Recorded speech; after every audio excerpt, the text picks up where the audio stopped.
Assalamualaikum warahmatullahi wabarakatuh. Waalaikumsalam warahmatullahi wabarakatuh. Sebelumnya saya mau berterima kasih karena sudah hadir dalam pertemuan bimbingan konseling pada siang hari ini. Sebelum kita mulai, kita bisa berdoa dulu ya. Berdoa dalam hati saja. Berdoa dimulai.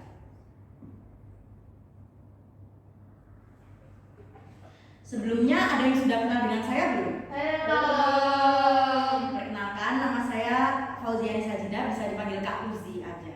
Halo Kak Uzi. Di sini ada yang sudah saling kenal belum? Iya, kan kita berteman. Ya kan ada yang belum kenal. Ya, kan saya kan belum kenal ya sama satu-satu. Iya. Nah, di sini ya, bisa perkenalan mungkin mulai dari. Iya. Perkenalkan nama saya Maun. Oke, halo Maun. Halo Maun. Selanjutnya, Perkenalkan nama saya Putri. halo Hai Putri. Perkenalkan nama saya Zaza. Hai Hai, Zaza. Perkenalkan nama saya Lisa. Hai Lisa. Oke.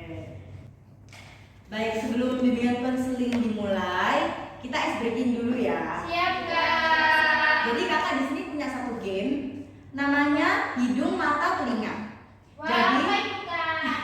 Jadi kalau kalian harus ngikutin suara kakak ya.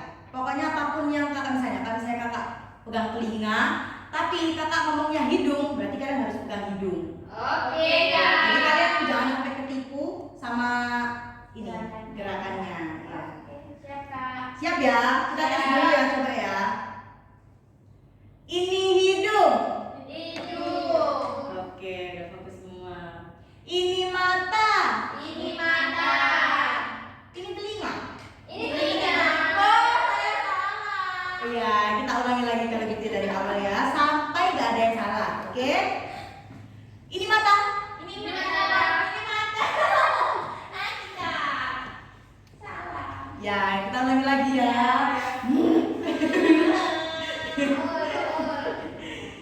Ini hidung. Ini hidung. Ini mata. Ini mata. Ini telinga. Ini telinga. Baik, karena kita sudah selesai ice breakingnya, kita langsung beralih ya. Jadi di sini ada yang tahu nggak kenapa kita dikumpulin di sini bareng-bareng? Tahu. Jadi kakak di sini mau melakukan bimbingan konseling. Apa itu? Bimbingan konseling kelompok itu proses konseling yang melibatkan beberapa orang yang memiliki tujuan atau permasalahan yang sama, dengan dipandu oleh seorang konselor atau saya sendiri. Dalam konseling kelompok ini, anggota kelompok saling mendukung dan berbagi pengalaman, perasaan, dan perspektif mereka dengan tujuan saling belajar dan saling memahami dan saling tumbuh. Kemudian dalam konseling kelompok ini kita ada dua asas, asas keterbukaan dan asas kerahasiaan. Di asas keterbukaan ini kita harus berusaha untuk saling terbuka. Jadi tidak boleh berbohong tentang pengalaman pribadi kalian. Kan saya minta ceritakan masalahnya apa, kalian harus menceritakan masalahnya dengan jujur dan terbuka.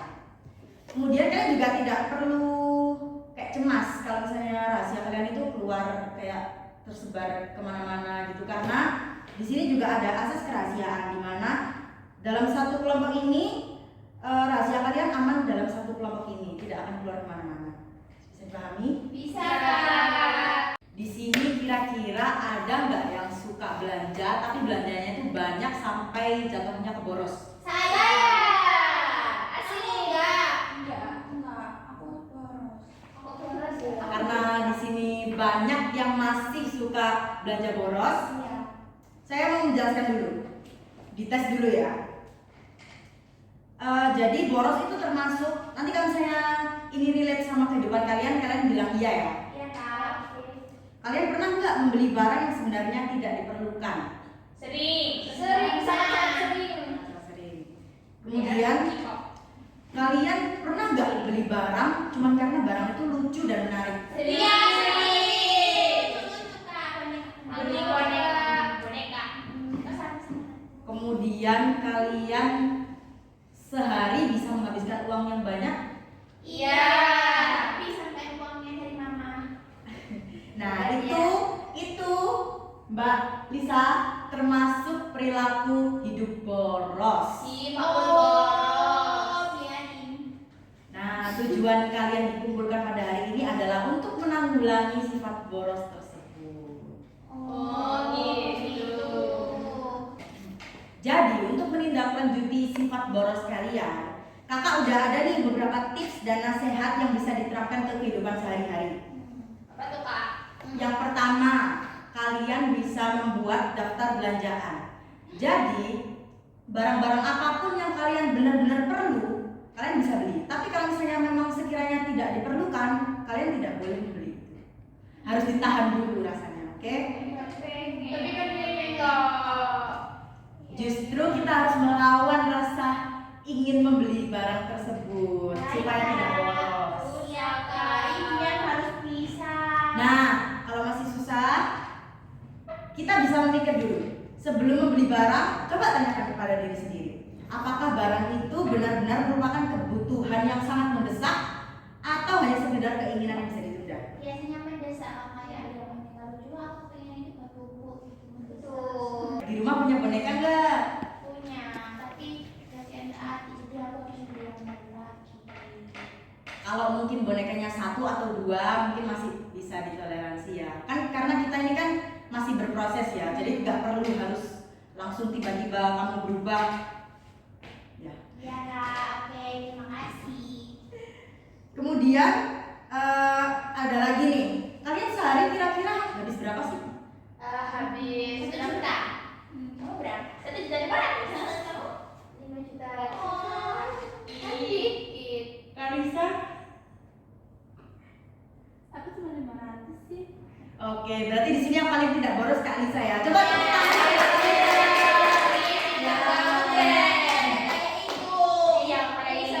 Nah, karena tadi sehari bisa habis sampai 1 juta atau bahkan bisa sampai 2 juta, kita bisa ya sampai 5 juta, bisa mulai menetapkan batasan anggaran untuk setiap kategori pembelanjaan. Jadi misalnya kalau kalian sehari bisa habis 1 juta, bisa mulai dipotong setengah, jadi sehari 500.000 lah seenggaknya. 900.000 nggak boleh.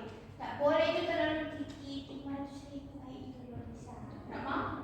Gimana? Tapi perlahan juga nggak apa-apa. Kalau misalnya sehari bisanya 900 nggak apa-apa, terus besoknya dikurangin lagi jadi 800, jadi 700 besoknya lagi. Boleh siapkan. Ya. Usahakan kalau Begitu. Nah, setelah ini kakak ada tugas nih. Tugas buat di tugas rumah. apa itu? Nggak mau, tugasku udah banyak. Tugasnya nggak susah kok, gampang. Kita cuman perlu menerapkan sistem budgeting. Jadi Apa tuh? kita tuh harus kayak ditulis setelah belanja hari ini habis berapa, ditulis. Nanti pada pertemuan selanjutnya kakak mau lihat apa-apa saja yang Oh, berarti kalau nulis jajan habis di jajan mau taruh tulis mau taruh habis beli. Ya, totalnya saja. Yang benar aku nanti kalau nggak beli itu apa habis terus aku ada bergambar yang kayak gitu. maka dari itu kita latihan menahan hawa nafsu kita di sini ya, supaya kita itu tidak boros begitu. Dilatih dulu ya pelan-pelan. Tidak harus langsung kok, nggak harus langsung. Memang prosesnya ini lama. Tapi kakak akan menemani kalian juga di sini kok. Iya. Sehingga kalian bisa menjadi pribadi yang lebih hemat. Iya, Mas. Oke, itu tadi untuk sesi konseling pada hari ini. Kira-kira gimana perasaan kalian setelah mendengarkan Sedih, tapi bahagia. Berarti besok bisa menabung ya. Iya.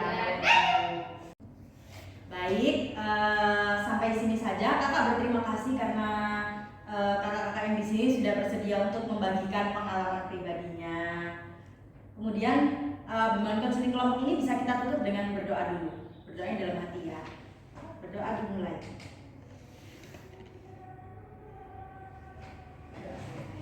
Terima kasih. Wassalamualaikum